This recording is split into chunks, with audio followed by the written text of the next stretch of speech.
यार मिले न मिले। अज हे शेर हाफिज साहब जी फरमाइश हाफिज अब्दुल खालिक साहब हे शेर मुझो कैसेटन वाले सिलसिले में 3 नंबर 1 2 3 नंबर तकरीबन इहो 80 82 जो दौर आहे तॾहिं जो शेर वरी अल्लाह ताला जो चौरा हजरत मौलाना अब्दुल्ला चाडियो हिको अरबी उम्मी यार मिले ॿियो कोई यार मिले न मिले। हिको दिलबर जो दीदार मिले ॿियो कोई दीदार मिले न मिले। हिको अरबी उम्मी यार मिले ॿियो कोई यार मिले न मिले। वेठो असरत में हैरान रहा सदा फुरकत में दीवान रहा। वेठो असरत में हैरान रहा सदा फुरकत में दीवान रहा। सदा फुरकत में दीवान रहा।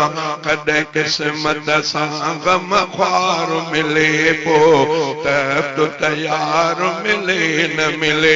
हिकु दिलबर जो दीदार मिले ॿियो कोई दीदार मिले न मिले। हिकु अरबी उम्मी यार मिले ॿियो कोई यार मिले न मिले। मटो अहमद अरबी केर थिए तोड़े शम्स निहाई ज़हीर थिए। मटो अहमद अरबी केर थिए तोड़ी शम्स निहाई ज़हीर थिए। तोड़ी शम्स निहान ज़हीर थिए। सुनो सिर जो साह समार मिले पो वतन दयार मिले न मिले।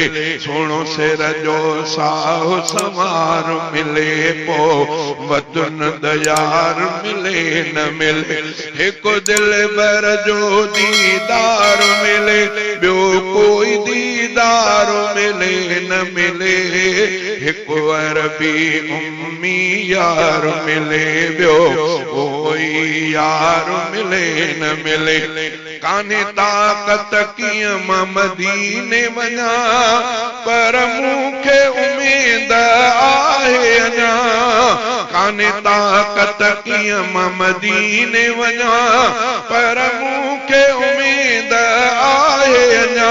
पर मूंखे उमेद आहे अञा।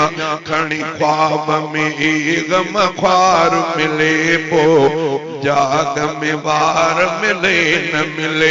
खणी ख्वाब में गम ख्वार मिले पो जाग में वार मिले न मिले।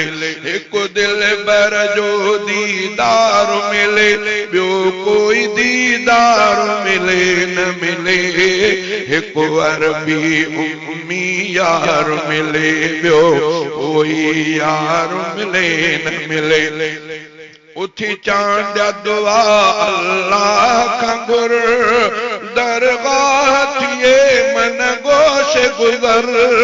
उठ अब्द दुआ अल्लाह खां घुर दरगाह थिए मन गोश गुज़र। दरगाह थिए मन गोश गुज़र।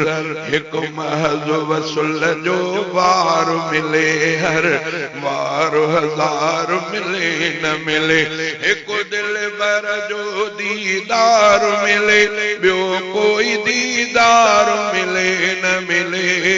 हिकु अरबी उम्मी यार